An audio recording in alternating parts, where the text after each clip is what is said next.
Je vous invite à ouvrir vos Bibles dans l'Évangile de Jean au chapitre 4. Évangile de Jean au chapitre 4. Nous allons parler d'une réalité qui concerne tous les hommes, de cette soif qui habite, qui est en tout individu, en tout homme, en toute personne.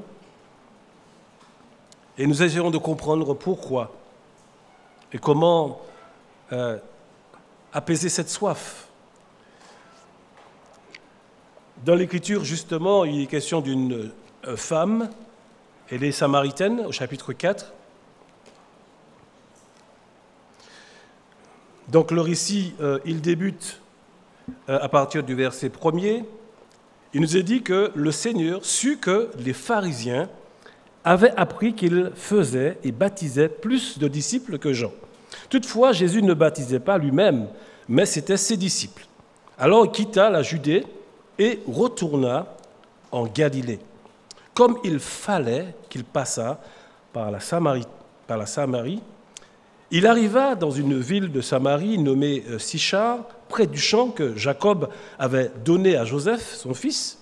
Là se trouvait le puits de Jacob. Jésus, fatigué du voyage, étant assis au bord du puits, il nous a dit qu'il était environ la 6e heure. La 6e heure correspond à peu près à midi, en plein midi. Une femme de Samarie vint puiser de l'eau. Jésus lui dit « Donne-moi à boire », car ses disciples étaient allés à la ville pour acheter des vivres. La femme samaritaine lui dit « Comment, toi qui es juif, tu me demandes à boire, à moi qui suis une femme samaritaine ?» Les Juifs, en effet, n'ont pas de relation avec les Samaritains. Jésus lui dit « Si tu connaissais le don de Dieu, et qui est celui qui te dit « Donne-moi à boire », tu lui aurais toi-même demandé à boire, et il t'aurait donné de l'eau vive. Seigneur, lui dit la femme, tu n'as rien pour puiser et le puits est profond. D'où as-tu cette eau vive? Es-tu plus grand que notre père Jacob, qui nous a donné ce puits et qui en a bu lui-même, ainsi que ses fils et ses troupeaux? Jésus lui répondit, quiconque boit de cette eau aura encore soif. Mais celui qui boira de l'eau que je lui donnerai n'aura jamais soif. Et l'eau que je lui donnerai deviendra en lui une source d'eau qui jaillira jusque dans la vie éternelle. La femme lui dit, « Seigneur, donne-moi de cette eau, afin que je n'ai plus soif et que je ne vienne plus puiser ici. » « Va, lui dit Jésus, appelle ton mari et viens ici. » La femme répondit, « Je n'ai point de mari. » Jésus lui dit, « Tu as eu raison de dire, je n'ai point de mari, car tu as eu 5 maris. Et celui que tu as maintenant n'est pas ton mari. Et cela, tu as dit vrai. » Seigneur, lui dit la femme, je vois que tu es prophète. Nos pères ont adoré sur cette montagne et vous dites que le lieu où il faut adorer est à Jérusalem. Femme, lui dit Jésus, crois-moi, l'heure vient où ce ne sera ni sur cette montagne, ni à Jérusalem que vous adorerez le Père, vous adorez ce que vous ne connaissez pas. Nous adorons ce que nous connaissons, car le salut vient des Juifs. Mais l'heure vient, elle est déjà là, elle est déjà venue. Et les adorateurs, les vrais adorateurs, adoreront le Père en esprit et en vérité, car ce sont là les adorateurs que Dieu, le Père, demande. Dieu est esprit, et il faut que ceux qui l'adorent en esprit et en vérité. La femme lui dit, je sais que le Messie doit venir, celui qu'on appelle Christ. Quand il sera venu, il nous annoncera toutes choses. Jésus lui dit, je le suis, moi qui te parle. Voilà, nous allons donc nous arrêter là. Un très beau texte. Un très beau texte qui nous parle de cette réalité qui est au cœur de la vie des hommes. Oui, de cette soif que connaissent tous les hommes Et on peut commencer par réfléchir à cette réalité au cœur de laquelle nous sommes tous les jours. Et vous le savez que, par analogie, on peut penser notamment à tout ce qui se passe autour de nous, que nous vivons dans notre petite Martinique, ce petit département, mais aussi qui a tendance à s'étendre dans ces pays, ces plus grands pays. Il y a, oui, une réalité que nous connaissons et qui prend de plus en plus de l'ampleur dans ce monde. Et d'ailleurs, un sondage tout récent a révélé qu'il y a à peu près 2,6 millions de personnes qui meurent de soif chaque année. 2,6 millions de personnes qui meurent de soif chaque année. Vous savez, ça peut paraître contradictoire avec le fait que la Terre, vous savez comment la Terre est appelée? La planète bleue. Et pourquoi, d'après vous, on appelle la Terre la planète bleue? Parce que c'est une Terre qui est entourée d'eau. Le grand bleu, vous connaissez ça? Oui, près de 75% de cette planète est recouverte, sa surface recouverte d'eau, oui. Et ça ne peut pas être contradictoire qu'il y ait des personnes qui meurent de soif alors qu'ils habitent sur une terre entourée d'eau. N'est-ce pas? Et ce qui est vrai, justement, on va dire matériellement, pour beaucoup de personnes, l'est aussi spirituellement. Il y a beaucoup de gens qui meurent de soif spirituellement, qui ont besoin, comme cette femme, de cette eau vive que Jésus donne, et qui meurent de soif. Oui, qui meurent de soif, alors que cette eau est tout près d'eux. Tout près d'eux. Oui, l'eau, elle est là. L'eau vive, elle est là. Et ce texte est là pour justement nous révéler le don et la personne même de Jésus. Vous savez qu'il n'y a pas longtemps, notre département connaissait d'ailleurs l'une des crises les plus grandes. Vous savez c'était quoi? Le manque d'eau. Il n'y a pas longtemps. Hein? Alors je me dis d'ailleurs, est-ce que cette alerte sécheresse, parce qu'il y a de la sécheresse, et d'ailleurs en France on en parle, problème de la sécheresse, du manque d'eau qui continue, et je me dis, j'espère que nous allons trouver une solution à ce problème d'eau. Et si Dieu le veut, on le dit comme ça, si Dieu le veut, que Dieu fera encore pleuvoir sur les bons comme sur les mauvais. J'espère, je le souhaite.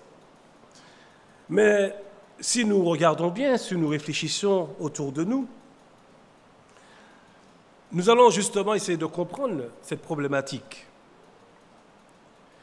Ce matin, donc, nous allons nous pencher un instant sur ce récit de cette femme, parce qu'il s'agit, c'est vrai, d'une femme qui a su, une femme qui avait soif, c'est vrai, mais qui a su se laisser aimer par Jésus. Le texte, donc, nous a mis au contexte, nous a mis en plein scénario de cette réalité. Et c'est vrai qu'aujourd'hui, nous vivons dans un monde où les gens ont soif de tout. Ils ont soif d'argent. Et celui qui a l'argent pense avoir trouvé le bonheur. Mais la Bible dit que celui qui a beaucoup d'argent, comment? Eh bien, il n'a jamais assez. Celui qui aime l'argent n'est pas rassasié par l'argent. Oui. Il y a donc cette réalité. Nous vivons dans un monde où les gens ont soif de tout, soif d'argent, soif du bonheur. Et c'est tout à fait normal. Soif de sexe. Oui, on en parle autour de nous, nous n'avons qu'à regarder tout ce qui se passe dans nos musiques, dans les publicités, dans les films. Oui, il y a cette réalité. Soif même de spiritualité. Combien de religions y a-t-il sur cette planète? Cette multiplicité de religions que l'homme crée parce qu'il y a cette soif de, n'est-ce pas, de spiritualité, mais sans jamais vraiment trouver une véritable satisfaction.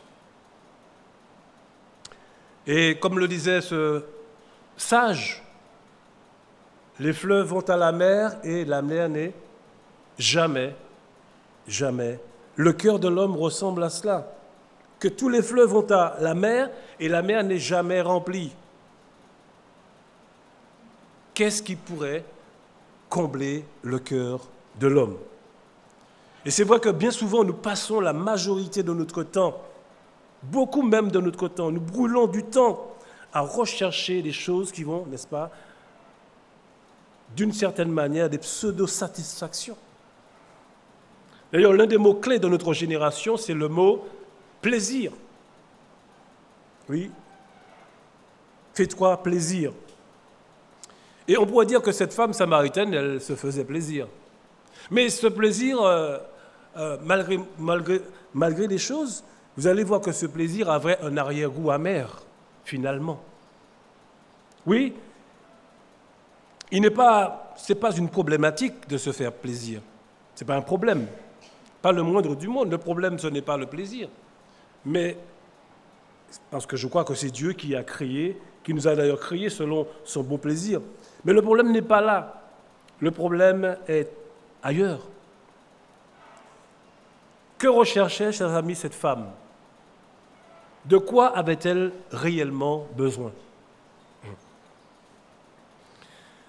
Avant de répondre à cela, parlons un peu de cette femme, justement, dont il est question. C'était une femme samaritaine.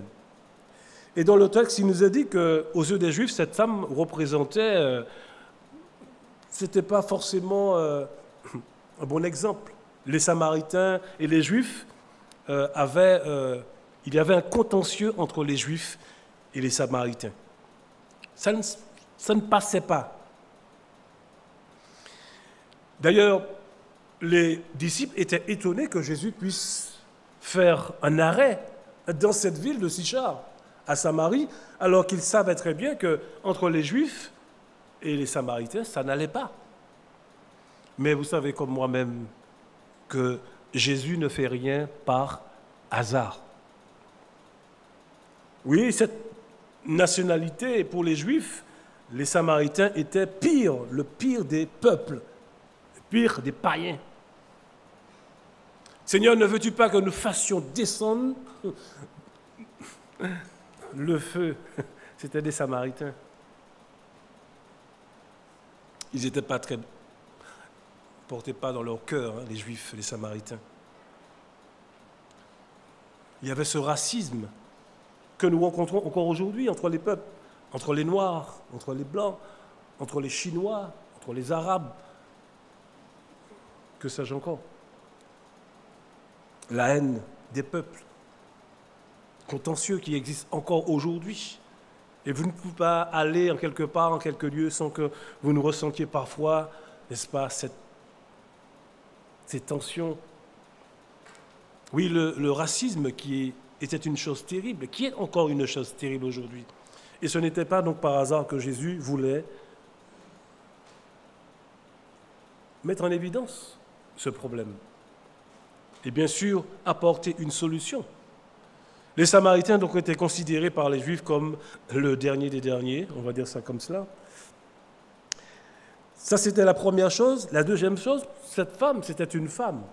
D'ailleurs, au verset 22, il nous a dit, et c'est les disciples qui disent, mais ils étaient étonnés que Jésus puisse parler, non pas avec un Samaritain, mais avec une femme. Parce que, vous le savez, les Juifs considéraient comme indécent de parler à une femme, notamment, qu'on ne connaissait pas. D'ailleurs, je pense que vous, comme moi-même, si vous voyez une femme là, vous n'allez pas aller parler à une femme que vous ne connaissez pas. Dans la culture juive, c'était à peu près la même chose. On ne s'adressait pas à une femme, d'autant plus que c'était une femme. C'était indécent.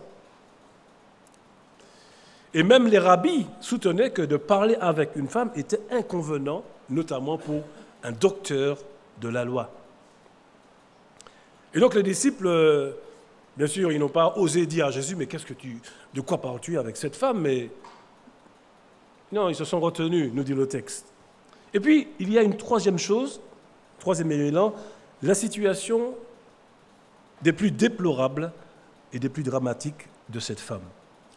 La Bible nous dit qu'elle eut 5 maris dans le passé et qu'elle vit, et qu'au moment de la rencontre avec Jésus, elle vit avec un 6e qui n'est même pas son mari. Et donc, 3 éléments des plus difficiles qui nous permettent de voir dans quelle situation était cette femme, comment elle vivait elle-même. Et on comprend pourquoi elle venait à midi. Pourquoi elle venait à midi, en plein midi, pourquoi elle souhaitait justement venir là, se trouver là, alors qu'il n'y avait personne. Vous comprenez bien la situation de cette femme. Et d'ailleurs, quand Jésus lui dit, mais je te donnerai cette source de vie, et on comprend pourquoi la femme, au verset 15, dit, Seigneur, donne-moi de cette eau, afin que je ne vienne plus ici. Parce que dans la tête de la femme, c'était très représentatif de venir là. Il y avait quelque chose qui se passait dans sa vie. De quoi avait-elle vraiment besoin? La première des choses que nous pouvons mettre en évidence, c'est que le texte souligne, c'est d'abord, chers amis, cette soif. Cette soif d'être désaltérée. Donne-moi, dit cette femme, cette eau, afin que je ne vienne plus puiser là. Elle avait besoin que Dieu enlève son déshonneur. Elle avait besoin que Dieu enlève cette culpabilité, cette honte dans laquelle elle vivait constamment et qui faisait qu'elle venait là. Elle se disait que si je pouvais changer, ma vie pouvait être transformée, différente, plus belle, que je n'ai plus à me cacher loin de tous. Oui, elle avait soif d'être désaltérée de cela. Une deuxième chose, elle avait soif d'être aimée, véritablement. Oui, non seulement d'être aimée, mais d'aimer. Et vous le savez comme moi-même, personne n'est malheureux lorsqu'il sait qu'il est vraiment aimé pour ce qu'il est. Oui, accepté pour ce qu'elle est. Le fait que Jésus, d'ailleurs, connaisse, je sais que d'ailleurs, elle va en parler, et elle va même voir que Jésus connaissait même sa vie, que Jésus connaisse ses imperfections. Elle aurait pu se refermer sur elle-même, voyant ça comme une menace. Elle aurait pu même fuir et se renfermer à nouveau sur elle-même. Mais l'attention de Jésus et le fait que Jésus va pointer du doigt un certain nombre de choses, eh bien, va simplement lui permettre de s'ouvrir à Jésus, de se dévoiler. De dévoiler les parties sombres de sa vie, de reconnaître et finalement de se laisser aimer par Jésus, par le Dieu qui donne une vraie paix, une vraie satisfaction à ceux qui s'approchent de lui. Et le plus important, justement, cette soif de Dieu, sans jamais trouver Dieu vraiment. Cette femme, vous le savez, la Bible nous dit qu'elle était, oui, d'une religion, elle avait sa religion, enfant de Jacob. Et vous le savez d'ailleurs comme moi-même, il paraissait que la Samarie, après l'invasion assyrienne, avait été peuplée par 5 tribus étrangères et qui ont justement apporté 5 divinités dans le passé en Samarie. Et il était notable, du moins intéressant de noter qu'au moment où Jésus s'adresse à la femme samaritaine, que Jésus souligne que leur Dieu du moment n'est pas le vrai Dieu. Quelle coïncidence par rapport à la vie de cette femme. Donc pour vous dire tout ceci, c'est toi, soif qui animait cette femme, la soif d'être désaltérée, que cette soif, que cette honte soit enlevée, que sa vie soit changée, que cette soif d'aimer, d'être aimé, cette soif de Dieu, du vrai Dieu, eh bien, il faut que nous sachions que Jésus va apporter des éléments de réponse à tout cela. Oui, une quête de bonheur, de satisfaction, de joie. Et c'est vrai que cette réalité que vivait cette femme, nous sommes tous aussi concernés par cette réalité de la femme. Et ce serait une erreur que de voir dans ce récit que l'affaire d'une pauvre femme samaritaine. Mais cette histoire est aussi la nôtre en réalité. Parce que l'être humain, vous savez, n'a pas changé. Le monde change, mais le cœur de l'homme ne change pas. Notre drame est aussi grand, il est aussi devant nous. Et nous avons aussi soif de bonheur, de joie, de paix, d'amour, de pardon. Et combien de choses d'ailleurs que nous recherchons et qui nous laissent vides. D'ailleurs, quelqu'un disait que le cœur de l'homme est en forme de Dieu. Il n'y a qu'un grand vide. Oui, il y a un grand vide. Il y a un homme français, Alfred de Musset, c'est un poète, qui exprimait de façon assez romantique, poétique, cette réalité du cœur. Il dit « Quand mon cœur fatigué du rêve qui l'obsède, à la réalité revient pour s'assouvir, au fond des vains plaisirs que j'appelle à mon aide, je trouve un tel dégoût que je me sens mourir. » Oui, ce que nous devons savoir, c'est que, c'est vrai, notre cœur est comme un abîme.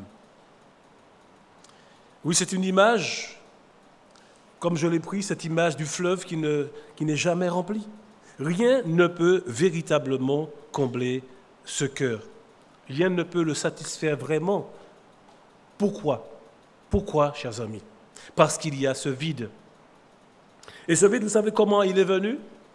Eh bien, c'est quand l'homme a brisé sa relation avec Dieu dès le commencement. Nous revenons aux premiers parents. Lorsque Adam a péché, qu'est-ce qui s'est passé? Eh bien, il y a eu une rupture. Une rupture avec qui? Avec le Créateur. Adam avait tout dans le jardin. Tout ce dont il avait besoin, il avait la création, il avait son jardin, il avait tout ça pour manger. D'ailleurs, quand Dieu voit qu'il lui manquait quelque chose, qu'est-ce que Dieu lui dit? Que lui dit-il? Il n'est pas beau, c'est qu'il manquait quelque chose à Adam. Jusque-là, Adam avait tout. Dieu était là. Mais Dieu va créer quelque chose encore. Et d'ailleurs, c'est de cette réalité qu'est né l'homme quittera son père et sa mère et s'attachera à sa femme. Et c'est vrai qu'il y a un bonheur d'avoir une femme, un bonheur d'être marié. Tout ça, c'est Dieu qui le donne. Mais lorsque l'homme a péché, eh bien, il s'est trouvé séparé de Dieu. Non seulement séparé de Dieu, mais le fait que l'homme est séparé de Dieu, l'homme est l'être le plus malheureux.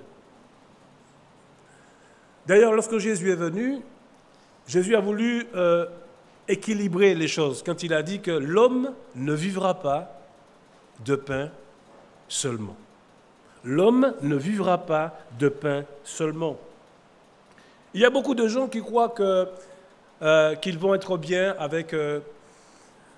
en ayant des biens matériels, les voitures, la femme, la maison, la piscine, qui vont être bien. Mais vous allez tout de suite découvrir que vous n'avez pas assez, qu'il vous manque de quelque chose. Oui, parce que le cœur de l'homme est comme un abîme. Et cette séparation cette rupture avec Dieu, qui n'est que péché d'ailleurs, parce que le péché, c'est le fait que nous soyons séparés de Dieu. La Bible d'ailleurs dit ceci, ils ont été privés de la présence de Dieu, séparés de Dieu. Ils ont tous péché, ils ont été privés de la présence de Dieu. Et c'est vrai que c'est à cause du péché que nous sommes tristes, que nous sommes malheureux, que nous mourons. Mais oui, oui, que nous mourons, c'est à cause du péché que nous commettons des actes des plus horribles. Le vol, l'adultère, le mensonge. Et cette femme, elle était malheureuse à cause de ça, à cause du péché, du poids même que le péché portait dans sa vie. D'ailleurs, qui n'a jamais commis un adultère? Parfois, nous laissons la pierre aux autres, mais nous-mêmes. Jésus va dire ceci, mais moi je vous dis que quiconque regarde une femme pour la convoiter a déjà commis un adultère dans son cœur. L'adultère, ce n'est pas simplement chez les autres, c'est aussi chez moi. Le problème du péché est aussi au niveau de mes pensées, de mon cœur, une façon de symboliser ce que nous pensons. Dans l'évangile de Marc, lisons ce que Jésus dit concernant ce cœur. Marc chapitre 7.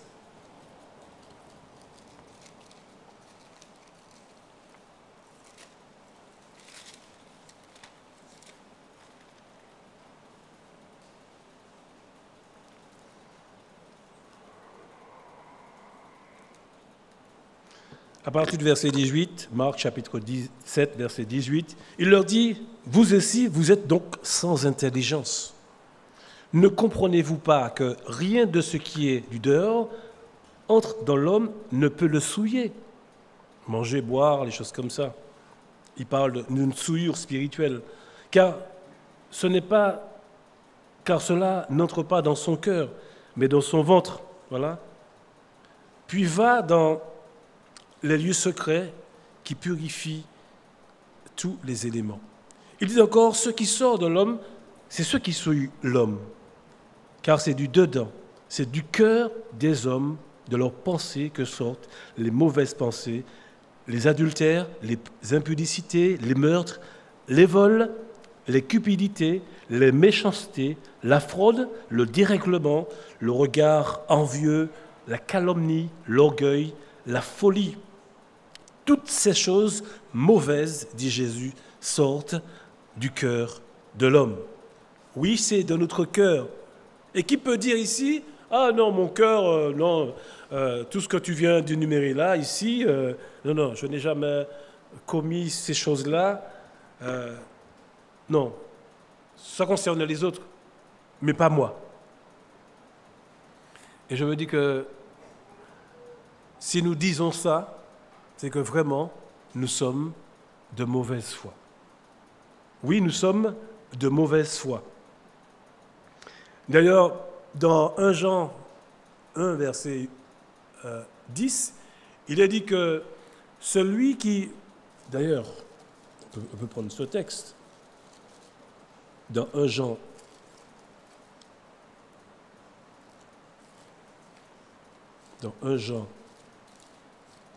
1, au verset 10, on peut prendre avant, justement. Parce que si nous disons que nous n'avons pas de... Verset 8. Verset 8. Si nous disons que nous n'avons pas de péché, nous nous couillonnons nous-mêmes. En fait, c'est ce que notre texte dit, que nous nous trompons. Nous nous mettons le doigt dans l'œil. Nous nous séduisons nous-mêmes. Et la vérité, ça c'est sûr, n'est pas en nous. Mais si nous confessons, c'est-à-dire que nous admettons, nous reconnaissons nos péchés, il est fidèle et juste pour nous pardonner et nous purifier de toute iniquité. Et nous continuons. Si nous disons que nous n'avons pas de péché, nous le faisons menteur. Et sa parole n'est pas en nous. Donc, autrement dit, Dieu, il ne peut sauver que ceux qui se reconnaissent comme pécheurs, comme coupables. Mais oui, comme coupables. Et nous devons l'avouer, nous devons le reconnaître. Et c'est une chose tellement importante qui fait partie d'une œuvre que nous appelons la repentance. Parce que la repentance, c'est qu'est-ce que c'est? La repentance, c'est d'avoir d'abord le fait de reconnaître, d'admettre son péché. Parce que pour demander pardon, il faut déjà que vous reconnaissiez que vous avez fait quelque chose de mal. Oui, Dieu attend d'abord que nous soyons suffisamment honnêtes, non pas de mauvaise foi, pour admettre que oui, nous sommes des pécheurs, que notre cœur est mauvais. Vous savez que la Bible porte un jugement sur le mal. Alors, je dis la Bible, mais je ne parle pas uniquement de la Bible. Si vous volez quelque chose, qu'est-ce qui se passe dans notre société? Si vous volez une voiture, je prends un exemple. Vous voyez une voiture, vous décidez de la voler. Et qu'on vous retrouve, qu'est-ce qui va se passer? Il y a une justice. Ah ben oui. Si vous passez au feu rouge, qu'est-ce qui va se passer? Il y a une loi qui dit que si vous boulez le feu rouge, qu'est-ce qui va se passer? Eh bien, vous allez avoir quoi? Vous allez perdre des points, c'est sûr. Ah ben oui, vous risquez de perdre même votre permis. Parce que la conséquence peut être grave, parce que si vous tuez, quand vous avez brûlé le feu rouge, 2 ou 3 personnes, parce que finalement vous avez fait un accident et que vous avez tué des gens, vous risquez premièrement de perdre des points, même de perdre le permis, ça c'est sûr, sur 3 années. Et là encore, il y a une justice des hommes, mais est-ce que cette justice est suffisamment juste? Parce que si vous tuez quelqu'un, normalement, la vraie justice dit que si vous tuez quelqu'un, vous devez faire quoi? Vous devez normalement donner vie pour vie. Ça, c'est la vraie justice. Si vous tuez quelqu'un, normalement, vous devrez censé mourir aussi. Parce que c'est vie pour vie. Vous estimez qu'une personne qui est décédée, ça vaut 3 ans d'arrêt de permis. Est-ce que nous estimons que c'est ça? Vous voyez que notre justice est imparfaite. Par contre, celle de Dieu, elle est parfaite. Si nous péchons, le salaire du péché, nous dit la Bible, c'est la mort. Et il n'y a pas de contestation. Quand vous péchez, cela vous conduit, je dirais,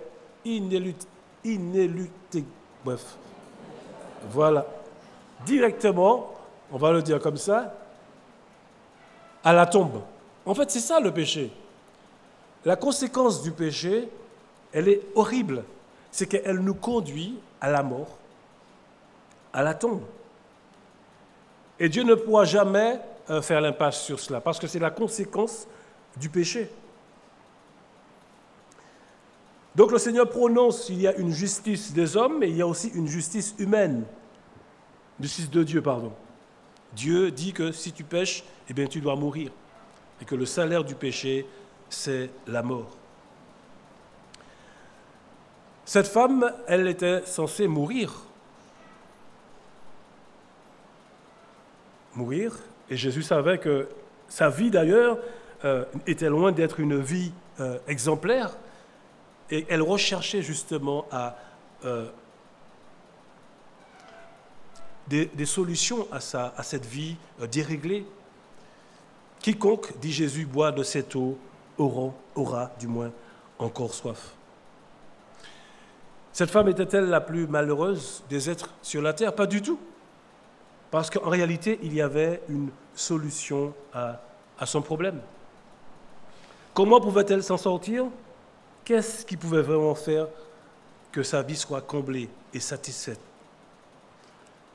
Oui, elle avait besoin de sortir de cette vie déréglée et d'avoir une vie changée, transformée. Et c'est pourquoi Jésus lui dit, si tu connaissais le don de Dieu et celui qui te dit « Donne-moi à boire », tu lui aurais toi-même demandé à boire.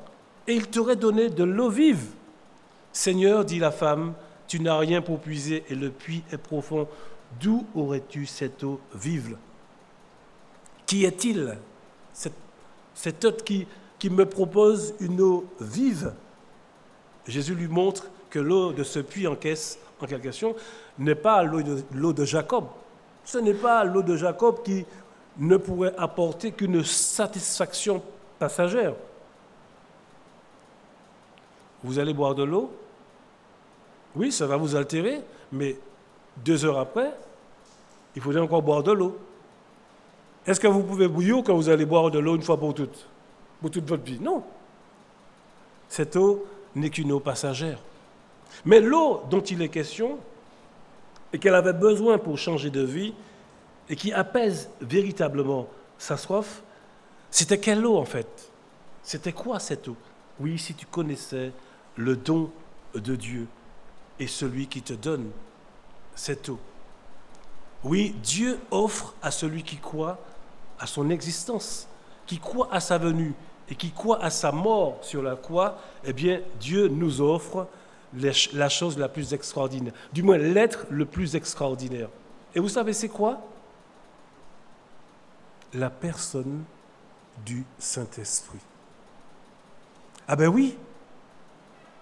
Ce dont il est question, c'est la personne du Saint-Esprit.